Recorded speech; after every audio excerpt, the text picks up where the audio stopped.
Dear parents and students, welcome to Evergreen Guidance Coimbatore. NEET 2026 எக்ஸாமினேஷனுக்காக குழந்தைகள் prepare பண்ணிட்டு இருக்கீங்க. குழந்தைகளோட கனவு எப்படியாவது மருத்துவராகணும் அப்படிங்கிறது. ஸோ அந்த கனவு நிறைவேற்றற்காக பெற்றோர்கள் நீட் எக்ஸாமினேஷன் ப்ரிப்பேர் பண்ணுற குழந்தைகளுக்கு சப்போர்ட்டிவாக இருக்கீங்க.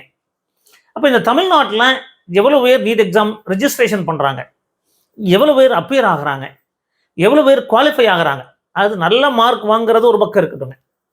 அப்போது எவ்வளோ பேர் குவாலிஃபை ஆகுறாங்க, இந்த டீட்டெயில் அண்ட் டேட்டாஸ் வந்து நீங்கள் தெரிஞ்சுக்க வேண்டிய சுச்சுவேஷனில் இருக்கீங்க. லாஸ்ட் 3-4 இயர்ஸாக எப்படியெல்லாம் இருந்திருக்கு அப்படிங்கிறத இந்த வீடியோவில் பார்க்க போகிறோம்.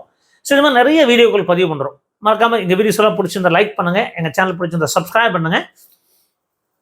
2022 1,21,617 பேர் ரிஜிஸ்டர் பண்ணாங்க. ஆனால் எக்ஸாமுக்கு 99,610 பேர் தான் அப்பியர் ஆனாங்க. நிறைய பேர் ஆப்ஷனுங்க. 22,000 பேருக்கு பக்கமாக ஆப்ஷன் ஆகிருக்கிறாங்க. குவாலிஃபைடு 57,215. எவ்வளோ பர்சன்டேஜ் குவாலிஃபை ஆயிருக்காங்க அப்படின்னு பார்க்கும்போது, அப்பியர் ஆனதை வச்சு பார்க்கும்போது 57% குவாலிஃபை ஆயிருக்காங்க. 2023 பாருங்க, 1,47,583 பேர் ரிஜிஸ்டர் பண்ணதில் 1,44,516 பேர் அப்பியர் ஆனாங்க. ஆப்ஷன் குறைவு தான், ஒரு 3,000 தான் ஆப்ஷன். குவாலிஃபைடு 78,693. குவாலிஃபைட் நம்பர் அதிகமாக இருக்கு. 54.45% குவாலிஃபை ஆயிருக்காங்க. 2024 இன்னுமே அதிகம், 1,58,449 பேர் ரிஜிஸ்ட்ரேஷன் பண்ணாங்க நீட் எக்ஸாமுக்கு. தமிழ்நாட்டில் 1,52,919 பேர், ஒரு 5,800 பேர் பக்கமாக ஆப்ஷன் இருக்கு. குவாலிஃபைங் 89,198. அது 89,000 அதிகமாக 2024 தான் குவாலிஃபை ஆயிருக்காங்க. 58%. Question paper easy. அப்போ 2024 58% நீட் குவாலிஃபை ஆயிருந்தாங்க. 2025 1,40,158 பேர் அப்பியர் குறைஞ்சிருச்சுங்க.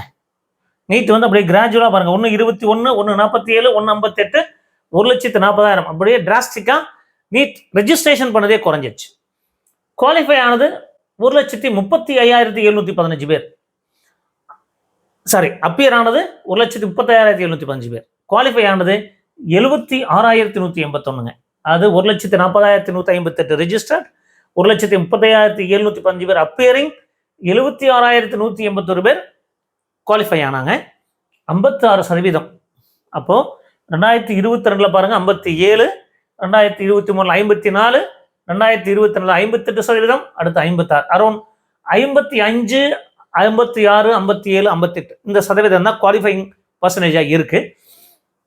அரௌண்ட் 70,000 ப்ளஸ் 70,000க்கு மேலே குவாலிஃபை ஆயிருக்காங்க. லாஸ்ட் இயர் 1,40,000 பேர் தான் எக்ஸாமினேஷன் ரிஜிஸ்டர் பண்ணாங்க. ஸோ இந்த 4 வருஷம் கம்பேர் பண்ணும்போது 2022 அப்புறம் 1,40,000 இருக்கு. ஸோ இந்த பர்ஃபார்மன்ஸ் அனலைசிஸ் பேஸ் பண்ணி தான் நம்மளுடைய கட் ஆஃப் எல்லாம் மாறுங்க. ஸோ எவ்வளோ மாணவர்கள் 600க்கு மேலே எடுக்கிறாங்க, 650க்கு மேலே எடுக்கிறாங்க, தமிழ்நாட்டில் எப்படியெல்லாம் பர்ஃபார்ம் பண்ணுறாங்க அப்படிங்கிறத பொறுத்தெல்லாம் இருக்குதுங்க. அப்போது இந்த நீட் பர்ஃபார்மன்ஸ் அப்படிங்கிறது எவ்வளோ பேர் ரிப்பீட்டர்ஸ் இருக்கிறாங்க, எவ்வளோ பேர் ரீரிப்பீட்டர்ஸ் இருக்கிறாங்க, ஸோ எவ்வளோ பேர் அப்பியர் ஆக போகிறாங்க, ஈவன் தோ ரெஜிஸ்ட்ரேஷன் பண்ணியிருந்தாலும் நிறைய ஆப்ஷன் ஆகிறதுக்கும் வாய்ப்புகள் இருக்குது. அப்போ இந்த 2026 எப்படி இருக்குதுங்கிறத பொறுத்து இருந்து பார்க்கலாம். ஸோ இந்த மாதிரி நிறைய அனலைசிஸ், டேட்டா அனாலிட்டிக்ஸ் எல்லாம் நம்ம கொடுப்போம். மறக்காமல் லைக் பண்ணி ஷேர் பண்ணுங்கள். மீண்டும் ஒரு நல்ல பதிவுடன் உங்களை சந்திக்கின்றேன். நன்றி, வணக்கம்.